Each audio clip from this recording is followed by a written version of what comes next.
ามถามข่าวแม่ป้าก็ดีใจ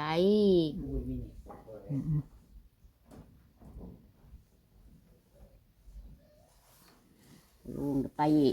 เป็นกรรมกรเขาเหมือนนี่เห็นว่าเขาได้เบื้องนั้นแล้วเบื้องลงเบื้องนั่นแล้วลงวันนี้ก็ไป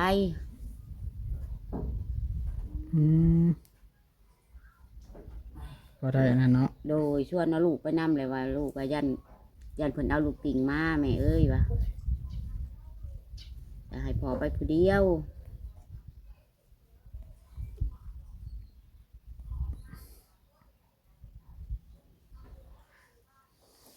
ป้าก็ได้บุญอยู่บนเช้าเลยก็ดีใจเพิ่นเห็ดลังใดก็เห็ดให้จบให้งามจี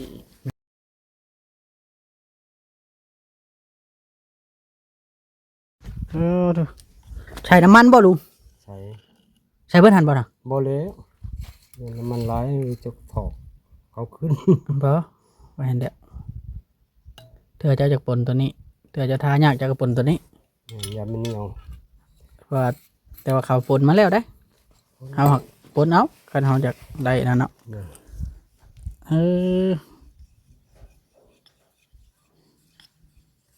มันเหนียวเนาะคันเฮาบ่ปนเนาะมันเหนียวเฮาทายากเนาะถ่ายเนี่ยแล้วมันวิตุยมันติดอันนี้ดึงก็มันเป็นพอร์ตนะ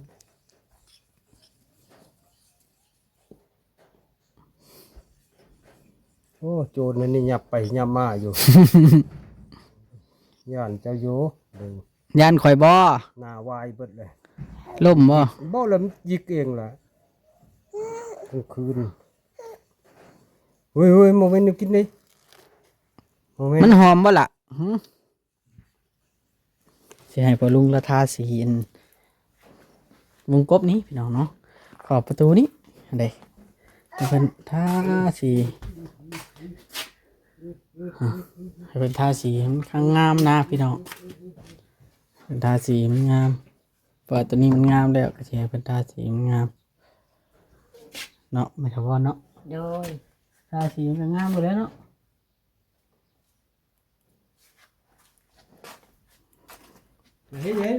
อย่าเฮ้ยอย่าดื้อเด้อคอยจับการเจ้าได้เจ้าบหาแนวมาถอกใส่ท่าเธอละหน่อยหรือจะถือเบิ้ลหันปะกันหลุดมือขวับเบิ้ลหันแล้วแล้วบาทนี้เนาะกันเอ้ยมาหน่อยเอ้ยลงมาโอ้ยไผ่ว่าก็เจ้านี่พี่น้องครับเด็กน้อยเนาะลื่นคอยละพี่น้องเลยมาดูจนคนน้อยลื่นนะลงไม่ได้ลงพี่น้องเนาะไปข่าวอยู่วะเท้าเลยเท้าเลยนี่ทาระวังมันถือนี่เนาะเพราะว่าเฮาบริทาก่อนเฮาเฮ็ดเนาะมีแต่ว่าคอยท่าไปแล้ว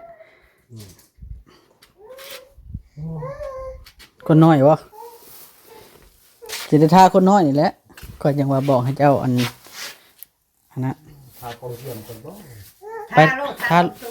ทาโลดปองเยี่ยมกันได้เจ้าก็งับเนี่ยแหละพระประตูบอกว่างับไว้มันสิถืออันนี้เด้นะปะบ้านนั้นมันบ่เข้าบ่เหลือแล้วเนาะเด็กขาวโลดกันได้ทาได้ฮะเดี๋ยวเขาจะไปเบิ่งเฮือนมาแถวแตวก่อนพี่น้องเอ้ยเนาะมาแถวแตวเราเฮ็ดจังได้อยู่เข้าแตวเฮ็ดยัง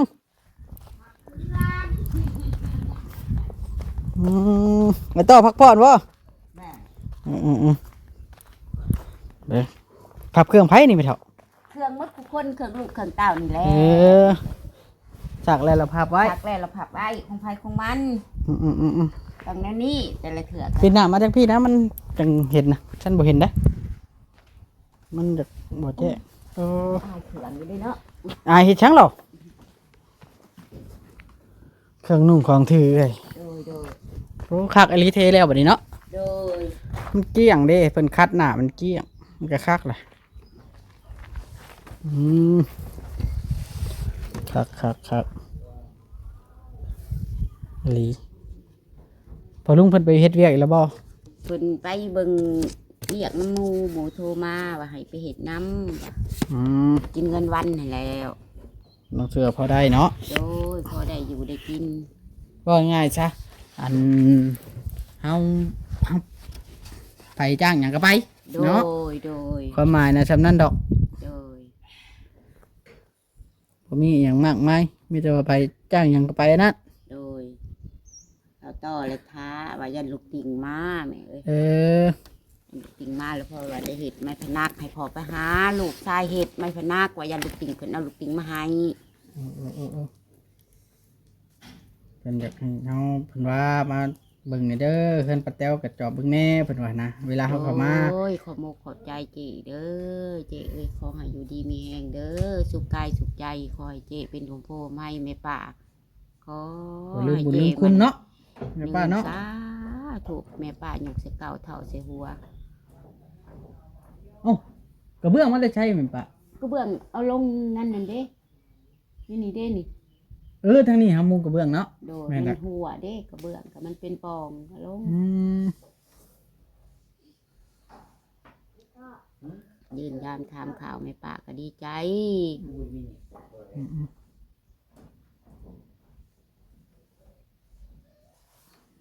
ลุงไปเป็นกรรมกรเขาเหมือนนี่เห็นว่าคันได้เบื้องนั้นแล้วเบื้องลงเบื้องนั่นแล้วลงมือนี้ก็ไป อืมพอได้อันนั้นเนาะ โดยชวนเอาลูกไปนำเลยว่า ลูกก็ยันเพิ่นเอาลูกติ่งมาแม่เอ้ยวะจะให้พอไปผู้เดียว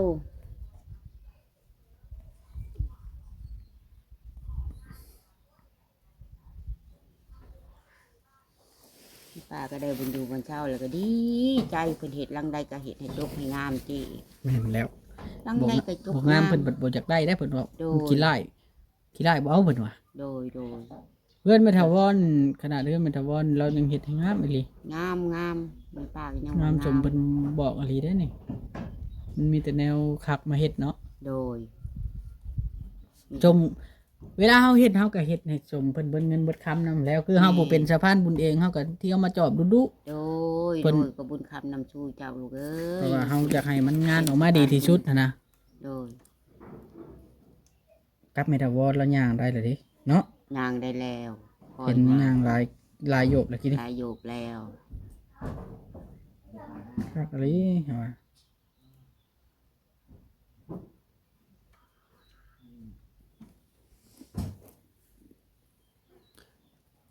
ดีใจตอนนั้นล่ะญาติเราญาติเราตายป้าเพิ่นว่าไปอีกเนาะ แม่นจนเว้ากับบ่เป็น FC ผู้เพิ่นเบิ่งเนาะเพิ่นเบิ่งอันในจ้อๆเพิ่นหากันมาเบิ่งนี่เพิ่นบ่ฮู้ว่าปาวอนตะกี้น่ะเป็นไปได้พี่น้องเอ้ยเนาะ โดย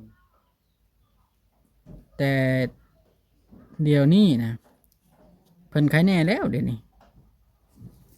ที่ ขาย จริง หลาย ขายแน่รอดนะ รอดแล้วเสียงว่าก็คืนมาคือเก่าความเว้าความหวาเสือแห้งก็คืนมาหลายเท่าแต่ว่ายางบ่ได้ก็ว่าชาถูกพอได้ว่าเอ้ยน้องได้อยู่นํกันพอได้มีหมู่ปากหมู่เว้า อยู่ใกล้กันเนาะ โดยอยู่ใกล้ท่านละจนกัน อืม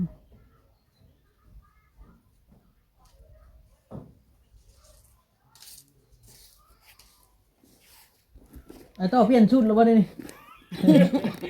เก่าที่วัน ถึงเกิด จุดเก่าแต่ว่านี่มันบุกขักได้เนาะ แต่มือคือเดือนบ่ บุรอดไปนะเนาะ แต่มือคือเดือน จุดเก่าแต่ว่านี้เออสังกะสีนะไว้เฮ็ดข้าวแบ่บัดนี้เนาะ โดยแม่มันหัวอะไร เจ้าไปเห็นยังไงร้านอันอยู่ แม่นแล้วเฮ็ดตูบเป็นหยังก็ได้ เจ้าเอามาเห็ดตูบแบบ บ่มันฮ้อนได้ เนาะ เฮ็ดตูบมัน หั ฮ้ ว อน ลายแล้วมันจะเอา มันอยากฮ้อนเนาะเฮ็ดตูบเนาะ แม่น บ่คือเฮามุงหญ้าได้ แม่น มันต้องมุงหญ้าปก เอา ติ บ่ผักสิเก็บให้ ผ ผักมาลวก เอาบ่ บ่เอาก็ได้ติเอาได้แหละอยู่หั่นมื้อนั้นก็เอาเลย เอาอีกมันหลายอยู่ สิเที่ยวเอาอยู่หั่น งามผักกับบ่ได้ใส่ปุ๋ย ใส่ขี้แบ่สิเนาะ นี่แต่ใส่ขี้แบะงาม ขี้แบ่น้ำนานเปื่อยมันปล่อยเปื่อยลงเดือนละหน่อยมันงามบัดนี้ แม่ แม่น นะครับกินต้มพักคือกันบ่เจ้าก็ได้ ต้มผักตั้งแจ่วกัน คักกันแล้วคือว่าเอื้อยเพิ่นอยากให้มั่งอันนี้เนาะมัน โดย มันนั่นเด้ โดย มันก็ลงก็เย่งฮะ โดย เป็น ว่า น้ำ อยากให้ได้ยินเพิ่นเว้าบ่มอดเว้าว่า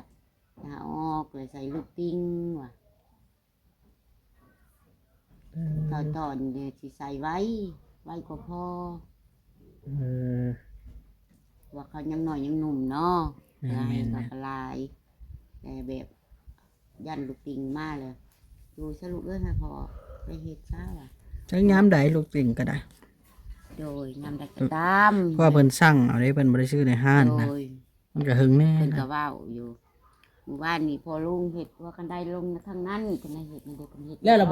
รียบร้อย โอ้ยเดี๋ยวไปเบิ่งก็เด้อ โดย เฮาบ่ฮู้ว่าเฮ็ดแล้วเนาะรวดเร็วเลย กินทั้งเรือนก็ได้ลงตลาดก็ได้กินทั้งเรือน เลย บ่ดอกนี่เฮาย่างเว้นไปทางนี้นี่นะพี่น้องคันใดทางนี้บ่ลี่ก็ว่าอยากให้เห็นเฮาอยู่นี่อีก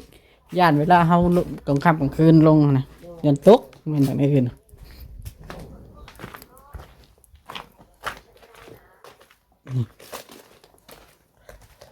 เด้โอ้ยังบ่มีเฮาแต่ว่าบันไดแล้วยังบ่มีเฮา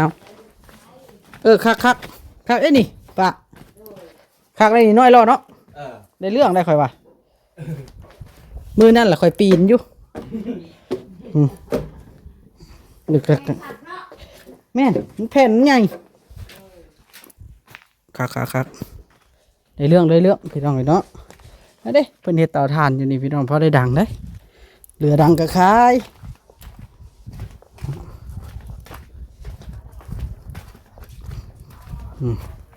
อยู่นี่ก็คักได้แล้วจำนี่มีโต๊ะตั้งเนาะโต๊ะนั่งตั้งนี่นะพี่น้องดูก็โอเคใครกว่าห้องบทเทได้ดิปะ โดยตาก็งาม สมมุติเราเฮ็ดโต๊ะเฮ็ดหยังมาตั้งทั้งน่ะ โดย เวลาแขก เนาะตั้งนะฮะ แม่นแขกคนมากับพอได้งานได้ โดย พอได้นั่งได้อยู่แล้วแบบนี้ก็ได้แขกคนมากับพอได้นั่งโอ้ดี งามแล้วงามเต็มอกเต็มใจแม่ป้าแล้ว ได้ทันใดขึ้นทั้งสองทางก็ดีแหละลงเฮือนครัวกับทั้งนั้นทั้งนี้ก็ขึ้นมือนั่นล่ะบ่มีคันใดแล้วยากกัน ได้ตูน มีกันได้ จ้ะสั่งต่อเราได้ แม่ป้าให้บอกเห็นว่าคนได้อยู่ทางก็ จ้ะสิลวกพักกินบ่จังโตะ แม่ เอ้า ได้หัก ขักอะไรเนาะ แม่ พักเต็มส่วนเลยได้พี่น้องได้สั่งต่อเนี่ยธรรมดาได้เพิ่นนี่ดิเอ้ามันแก้วโอ้ยพักบงเนาะพักบงกับพักนอกเนาะ แม่ นี่แหละมันปนกัน คนกันเด้ กาดช้อมบ่น้อยๆแฮงนะ กาดชอบ มัน น้ำบ่ทัน มันเบิดรุ่นเนาะ แม่น บ่แม่นมันเบิดรุ่น เจ้าอันบ่งบ่ทันเนาะ แม่นบ่ทันแก่บัด งามหลีใบผักแต่เจ้าน่ะ งาม มันแก้วตัวนี้ มันถึกแดดแล้วมันเหี่ยวลง ใช้หัวจังไข่ได้จ้ะ ว่าจะไข่กอเดียวปลูกมัน ได้กอเดียวหนึง การปลูกไว้หอบก็ได้กินได้ ยังสิปลูกอีกหลายยัน งัวได้เจ้าก็มีเนาะ นี่อยู่ จัก งัวเลี้ยงงัวเขาแหละปั้นลูกมันเลย รับเลี้ยงเนาะ แม่น รับจ้างเลี้ยงว่าฉันซะ แม่น เออ ปั้นลูกเขากันว่ะ ค่ะ นี่กูอยู่แล้วล่ะ แม่นทันแล้วถ้าเราได้หลายแล้วเขาก็ส่ง แม่น โคกแบะนี่เนาะ ขอแปะ ต่ำแทะโคกแบะก็ได้นี่แล้วพี่น้องเอ้ยเนาะโคกแบะบ่มีให้ดอกโคกแบะนี่ละเวลาไผบ่อยากอยู่ใกล้หมู่ก็ลงมานอนโคกแบะได้ไปเครียดหมู่ลงมานอนโคกแบะกว้างอยู่เห็นปลาแต๋วนี่ดินกว้าง ดินกว้างดินกว้างคัก ผ้าดิ อู่เฮ็ดอู่นอน เย็นดีอยู่เลย เย็นดีแหล้วคักอยู่แต่มันต่ำจักหน่อยเนาะแต่ว่ายามฝนตกนี่มันบ่อันนั้นบ่มันบ่ไหลเขาหลายเต็มบ่ เรียกว่าเป็นสีดง กี่ต้นแล้วก่อน เออ เพิ่นเป็นตัวเท่แล้วบัด มันสูงเนาะ สิได้อยู่ตัวนั้นแหละอย่างไปอย่างมา นั่งกระพงเขามาเลยกระเปียกเมื่อไรตลาด เออ คันป้าอนามัยมือยำพ้นคือกันป้าแต่นี่อันอยู่ได้ป้าบริอันอยู่ซื่อ นั่น ๆ บ่ ได้ แต่ว่า ยำพ้นเขามามันก็สะเขามาเลย แต่ว่ามันหักมันสาดเข้าบ้านแล้วมันหงบัด มั นี่ นหงมันก็เป็นขี้ต้ม เฮาบัดมีเป็ดมีไก่มันก็เปื้อนเนาะ โดยไอ้บ่แม่ป้าจังอนามัยคู่มือยำพ้นคือกันบ่ได้ให้มันมีขี้เหนียวขี้ยุกันดีป้าเลยมื้อเช้านี่เปื้อนอยู่เลย เดินเปื้อนเนาะ โดย เออ งูอยู่เฮือนเฮาแต่เนี่ยนั่นน้ำเวียกเฮือนเวียกซ่าน เฮ็ดไปเยอะๆแยะๆเนาะ โดย คักไม่ป้าเอ้ยเวลาพี่น้องคันใดกันแล้วเหลือแต่เอาลูกติ่งมาบาดนี้ฮะ โดย แล้วก็ห้าวบันไดเฮ็ดห้าวบันไดด้านหนึงตัวนั้นอะด้านนี้ก็เฮ็ดอยากให้เฮ็ดอีกนั่นแหละถ้ากามีไม้อะนะเพราะว่ามันย่านตกไม่ได้เฮานำบ่ตกดอกเฮาขึ้นราคาวเนาะพี่น้องคักเอากลับเด้อป้าบัดนี้เด้อ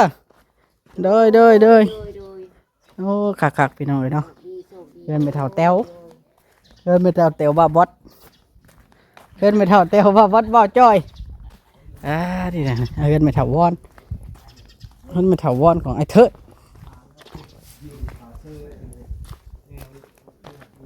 ไม่ใช่เพื่อนบ่เฮ้ยเท้าน้อยนั่นจัดการพี่น้องนี่ นี่นมนี่ ตัวป้วนนี่ตัวป้วนน่ะ ตัวปัดปวดอันนี้ เฮ็ดหยังสั่งต่อเดี๋ยวนี้กับไฟลอยบ่ บ่บริสุทธิ์ยาเลย เจ้าบ่ได้สูบบ่ยาน่ะ บ่บริสุทธิ์ยา เหล้าได้กินบ่ บริกินหรอ เบียร์เด้ บ่กิน คันบ่มี กิน เฮ้ย หน่อยนะบ่กินก็บ่ได้เลย คันบ่มีเลยนั่นเนาะคันบ่มีก็บ่กิน ปีหนึ่งเจอบ่เตือน ละลายบริสุทธิ์กินหรอกไปกัน โอเคเท่า ออกไปหาลินนะ ป่านนี้พี่น้องเนาะนี่ละให้พอลุงเพิ่นท่าป่านนี้พี่น้องโอเคเด้อพี่น้องหน้ามันเวลาเบาลินะจะได้กระทั่งเบาลิสิได้ขอโตวก่อนมื้อนี้สิได้กลับก่อนพี่น้องเนาะสิได้กลับไปหาสั่งเฮาสิสั่งแห่ทางซ้ายกลับมาก่อนกับปูนแล้วกระเบื้องแล้วเฮาจังสั่งมาอีกทีหนึงกระเบื้องกับยาแนวเนาะโอเคพี่น้องจังไดก็อยู่ดีมีแฮงสำบายดี